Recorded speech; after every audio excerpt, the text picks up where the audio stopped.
Yeshua HaMashiach, Baraku. Scriptural Insights presents the Book of Revelation.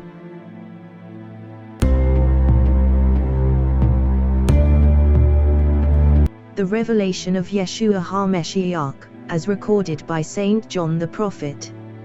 I am your host, Nanny Ruth, and your reader for this blessed book, with Marty on insightful thoughts and Marie on scriptural cross-references and commentaries. Today we embark on Revelation chapter 9, and pray the Ruach HaKodesh would help us to rightly divide the Word of God. Amen. All scriptural readings and references are from the King James Bible. Revelation chapter 9 verses 1 to 21, concerning the 7 trumpet judgments that proceeds from the opening of the 7th seal of the scroll by the Lamb, Yeshua. Be advised, only the 5th and 6th trumpets are covered in Revelation chapter 9, identified as the 1st and 2nd woes respectively, where the 2nd woe extends to Revelation 11:14. In verse 1, the 5th angel sounds his trumpet, and a star falls to earth, identified as none other than Satan, alias Lucifer, who is given the key, or authority by Yeshua, to open the bottomless pit.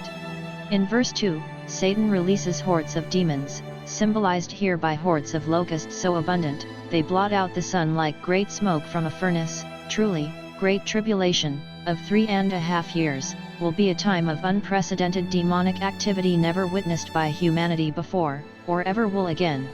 In verses 3 and 4, these demons, symbolized by the demonic locust, are clearly not your common garden variety, since they are like unto scorpions, avoid any vegetation, and can recognize God's anointed evangelists of 144,000 of the children of Israel.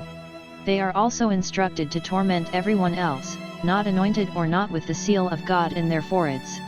Behold, the number of demons required will easily be in the hundreds of millions, and so their activity on earth, unprecedented.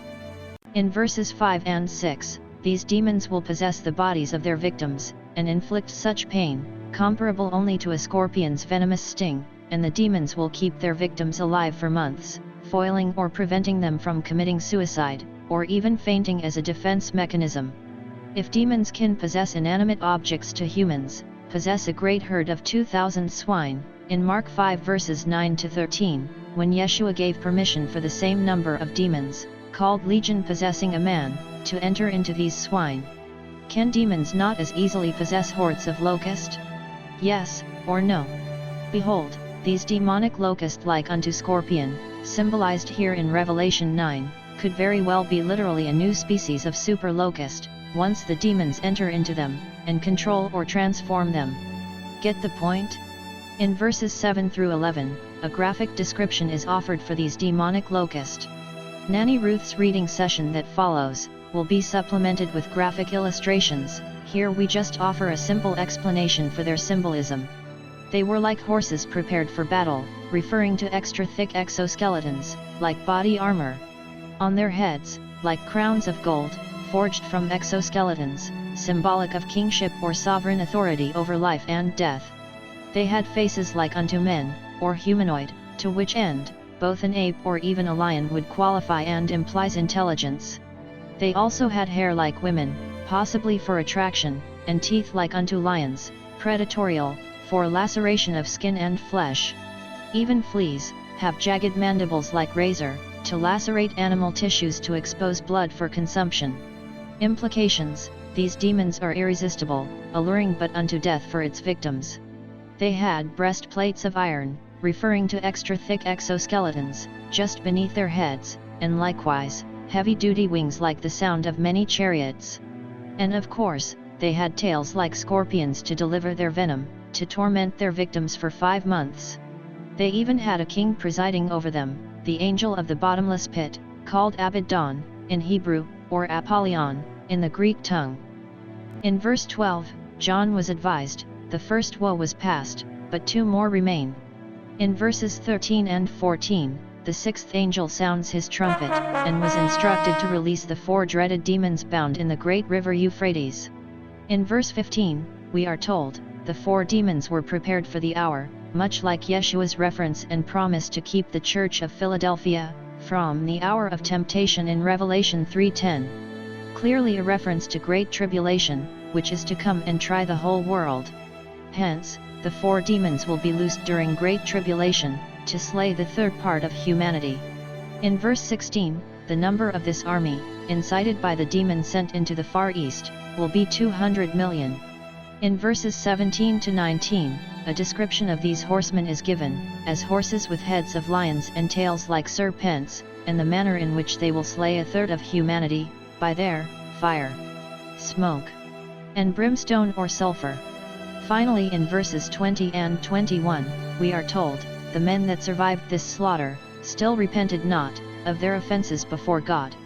Namely, that they should not worship demons, as false gods, through idolatry, nor commit murder, which includes hating someone without cause, nor their drug abuses, nor their whoremongering, nor thefts.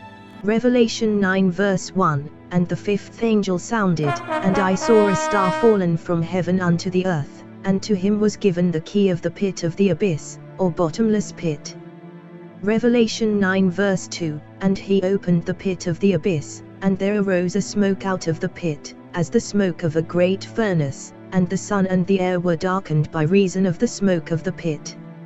Revelation 9 verse 3, And there came out of the smoke locusts upon the earth, and unto them was given power, as the scorpions of the earth have power. Revelation 9 verse 4, And it was commanded them that they should not hurt the grass of the earth, neither any green thing, neither any tree, but only those men which have not the seal of God in their foreheads. Revelation 9 verse 5, And to them it was given that they should not kill them, but that they should be tormented 5 months, and their torment as the torment of a scorpion, when he striketh a man. Revelation 9 verse 6, And in those days shall men seek death, and shall not find it, and shall desire to die, and death shall flee from them. Revelation 9 verse 7, And the likenesses of the locusts like unto horses prepared unto battle, and on their heads as it were crowns like gold, and their faces as the faces of men. Revelation 9 verse 8, And they had hair as the hair of women, and their teeth were as of lions. Revelation 9 verse 9, And they had breastplates, as it were breastplates of iron, and the sound of their wings as the sound of chariots of many horses running to battle. Revelation 9 verse 10, And they had tails like unto scorpions, and stings, and their authority was in their tails to hurt men 5 months. Revelation 9 verse 11, And they had a king over them, the angel of the abyss, whose name in the Hebrew tongue is Armageddon, but in the Greek tongue, hath name Apollyon. Revelation 9 verse 12, One woe is past, behold, there come 2 woes more after these things. Revelation 9 verse 13, And the 6th angel sounded, and I heard a voice from the 4 horns of the golden altar which is before God. Revelation 9 verse 14, saying to the 6th angel which had the trumpet, Loose the 4 angels which are bound in the great river Euphrates. Revelation 9 verse 15, And the 4 angels were loosed, which were prepared for the hour, and day, and month, and year, for to slay the third part of men. Revelation 9 verse 16, And the number of the army of the horsemen, 200,000. And I heard the number of them. Revelation 9 verse 17, And thus I saw the horses in the vision, and them that sat on them, having breastplates of fire, and of jacinth, and brimstone, and the heads of the horses as the heads of lions, and out of their mouths issued fire and smoke and brimstone. Revelation 9 verse 18, By these 3 plagues was the third part of men killed, by the fire, and by the smoke, and by the brimstone, which issued out of their mouths. Revelation 9 verse 19, For the power of the horses is in their mouth, and in their tails, for their tails like unto serpents, and had heads, and with them they do hurt. Revelation 9 verse 20, And the rest of the men which were not killed by these plagues yet repented not of the works of their hands, that they should not worship demons, and idols, of gold, and silver, and brass, and stone, and of wood, which neither can see, nor hear, nor walk. Revelation 9 verse 21, neither repented they of their murders, nor of their sorceries, nor of their fornication, nor of their thefts. Marty, your thoughts please. In verse 1, the fifth angel sounded and John beheld a star fallen from heaven. Recall from Revelation 1 verse 20, Yeshua himself decrypts the symbolism for stars, as angels. Cross-referencing this with another of Yeshua's remarks from Luke 10:18 that reads, And Yeshua said unto them, his disciples, I beheld Satan as lightning fall from heaven. We can surmise that this fallen angel is none other than Satan, alias Lucifer. Be advised that this fifth trumpet, spanning verses 1 through 12, define the first woe. Since from Revelation 12:10, Satan as the accuser of the brethren, is already in heaven, day and night accusing the saints, here we see him taking a short reprieve to do the Lord's bidding. Satan was given the key to the bottomless pit, aka the abyss, abuso, the entry point into Hades, which is both the abode of the disembodied consciousness or souls of the wicked and demons, bound in chains of darkness by the Lord. Make no mistake, the abyss exists in 4D space-time at the Earth's center, but Hades is hovering above it in hyperspace.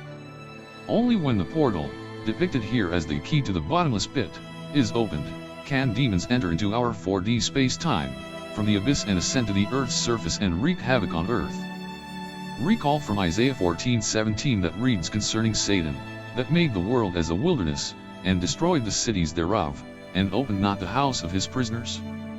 A reference to the souls of humanity in Hades, including the righteous, held captive.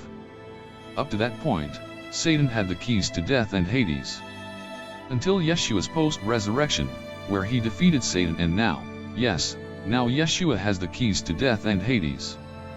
The 3 days Yeshua spent in the bowels of the earth, he set the righteous captives free, fulfilling Ephesians 4:8, by leading captivity captive, as part of the first resurrection, but not the unrighteous, who must continue to reside in Hades, until their second resurrection unto perdition at the end of the kingdom age. In verse 2, Satan is instructed to open the abuso, and release those demons, bound there by the Lord himself, and a great or thick dark smoke emanates from the bowels of the earth, inundating the atmosphere and impeding light from the sun. In verses 3 and 4, the smoke delivers hordes of locusts upon the earth. Make no mistake, these are no ordinary locust, but is symbolic of demonic hordes, since they do not need to feed on any vegetation with chlorophyll, nor any tree. They even have power as scorpions, and can recognize God's anointed 144,000 evangelists, 12,000 from each of the 12 tribes of Israel, with God's seal in their foreheads, to supernaturally protect them from any harm. But not so, for the earth dwellers as victims. In verses 5 and 6, these demons are instructed not to kill their victims, all who have not the seal of God in their foreheads, but only to torment them with the intense pain of a scorpion's venom, and to possess their bodies for 5 months to ensure they remain alive, and to foil any of their attempts to commit suicide. Behold the remark in verse 6, they the victims shall seek death and desire to die, but death shall flee from them. How tragic! In verses 7 through 10, a graphic description of their appearance is offered by John, appealing to the common phrases, as it were or like unto, implying a resemblance and not necessarily, literally. Their shapes were like unto horses in battle. In John's days, both men and their horses wore armor to minimize injuries. Hence, these locusts have extra thick exoskeletons as body armor, and on their heads wavy exoskeleton ridges, resembling kingly crowns of gold and symbolic of authority over life and death of its victims. And their faces, resembling men, symbolic of cognizance and intelligence, again from the development of their facial exoskeleton ridges. However, they do possess thick bundles of long filaments, like the hair of women, symbolic of alluring, attractive and even desirable. They even have sharp robust teeth, or fangs, resembling a lion's, symbolic of a vicious predator. And breastplates or thick exoskeletons, like armor on their ventral or underside. And the sound of their tough wings, like the metallic sound of chariots running into battle. Their tails, like unto scorpions with stingers, to deliver their venom, to torment their victims for 5 months. In verse 11, John advises us that they have a king presiding over them, namely the angel of the bottomless pit, whose name in Hebrew is Abaddon, or Apollyon in Greek. In verse 12, John confirms that the first woe is fulfilled, but warns that there are yet 2 more woes, even worse yet to be fulfilled. In verses 13 and 14, John witnesses the 6th angel sounding his trumpet and heard a voice emanating from the 4 horns, located at the 4 corners of the golden altar before God in heaven, saying to the 6th trumpet angel, "Loose the 4 angels bound," from the Greek word deo, meaning to tie down or be thrown into chains, confirming they are demons, be it dreadful ones bound, in the great river Euphrates. Why 4 of them? So they can cover the 4 corners of the earth, or span their malign influence globally. Cross-referencing this with Revelation 16:12, where the 6th angel pours out the 6th vial or bowl judgment, that dried up the great river Euphrates, that the way of the kings of the east might be prepared. We gain insight to this, as a possible prelude to the Battle of Armageddon.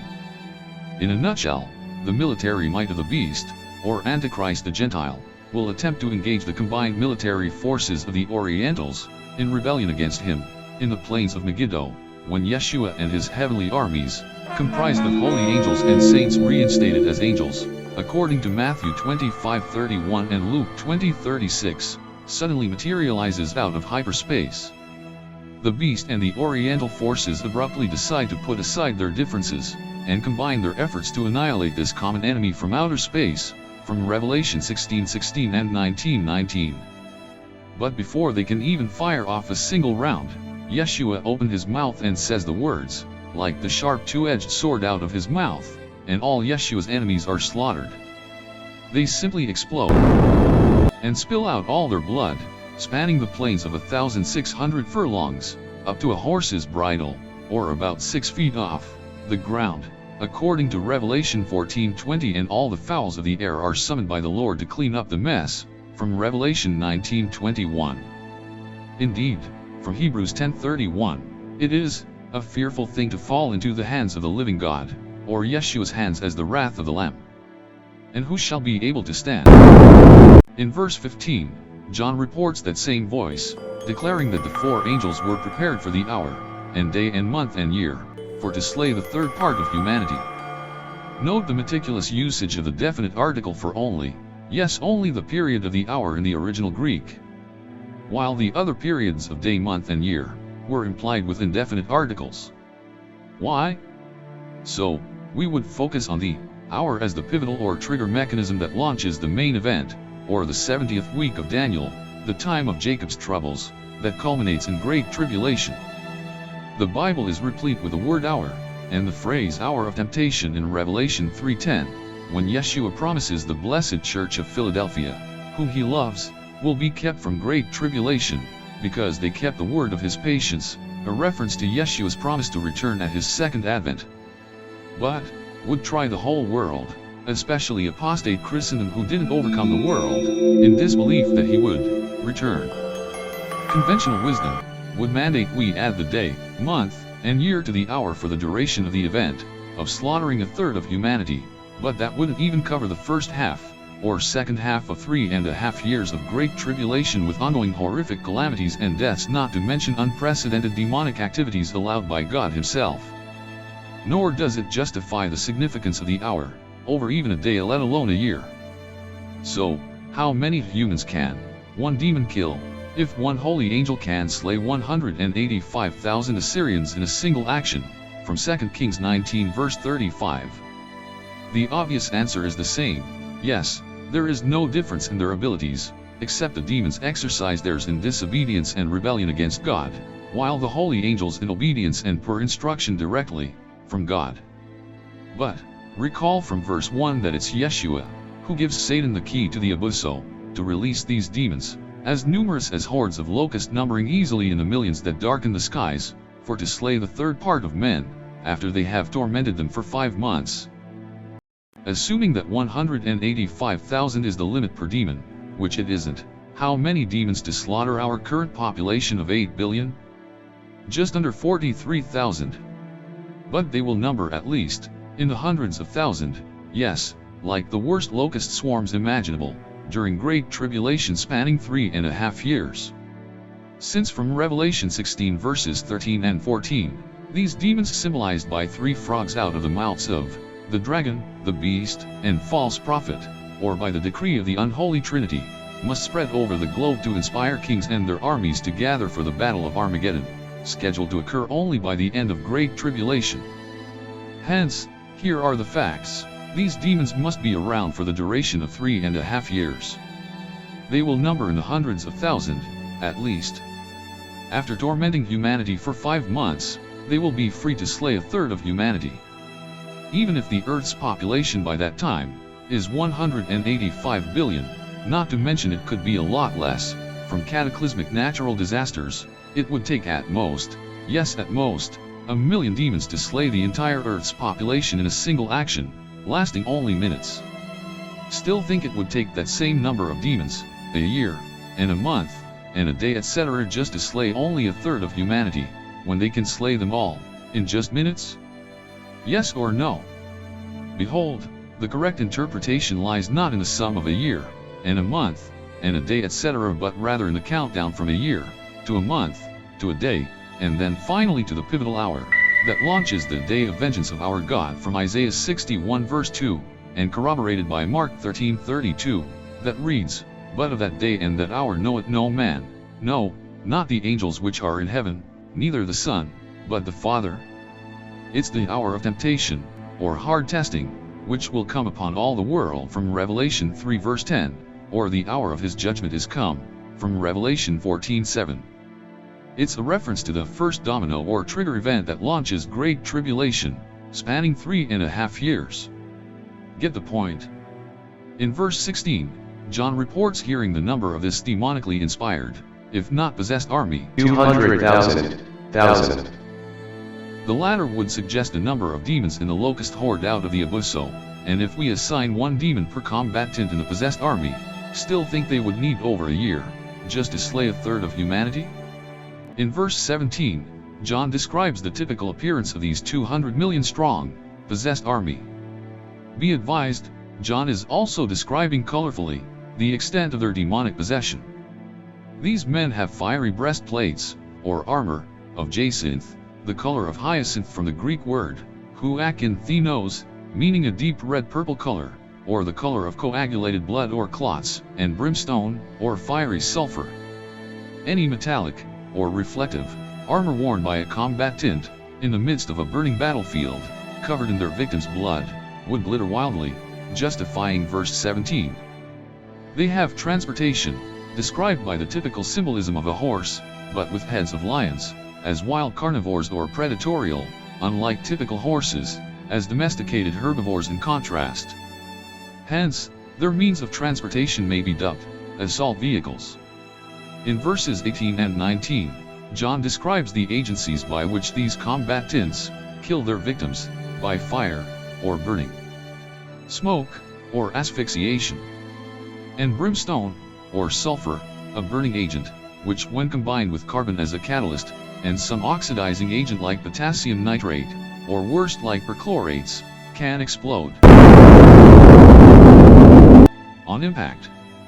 Their transportation is also described as having tails like serpents with heads, where they would typically keep their venomous sacs, suggestive of leaving a trail of poison, or even toxic waste, behind their tracks. In verses 20 and 21, we are told through John, that the remnant that weren't killed by these plagues repented not of the works of their hands, that they should not go whoring after demons, as false gods, expressly through idolatry, in violation of God's second commandment, in any format or of any material, including gold, silver, brass, stone, wood, even plaster etc., regardless, which can neither see, nor hear, nor walk, pretty much describing a person who is deaf, dumb, blind and stupid, or called idolaters.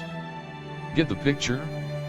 Nor did they repent of their murders, under the banner of religion, even apostate Christianity, nor sorceries, from the Greek word, pharmakia, or drug use, nor of their fornication, or whoremongering, punishable by the second death from Revelation 21 verse 8, nor of their thefts, violating the 8th commandment, thou shalt not steal. Why? Because many religious, even apostate Christians which will dominate in the end times from Revelation chapter 18, believe they are justified to perpetrate a quote-unquote Christian counterpart of these transgressions. Colossians 3:25 would beg to differ, stating, But he that doeth wrong shall receive for the wrong which he hath done, and there is no respect of persons. In a nutshell, it means God will never sanction a Christian counterpart of anything from Satan's repertoire of abominations. Why? Because God is no respecter of persons. If a believer commits the same sin as an unbeliever, then they both must pay the same penalty, with no favoritism for the believer, nor discrimination against the unbeliever. Literally, to hell with both of them. Get the point. Until the next time, you are cordially invited to review all our other free YouTube videos on controversial Christian topics. Just do a YouTube search on videos by 177 Enoch, and specifically on the Book of Revelation by Enoch 177. Finally, remember from Revelation 19 verse 10, the testimony or teachings of Yeshua is the spirit of prophecy. This is your host Nanny Ruth, and on behalf of the troops, Marie, Marty and the Ruach HaKodesh, who leads us into all truth, we wish you a most blessed day in Yeshua, Baraku.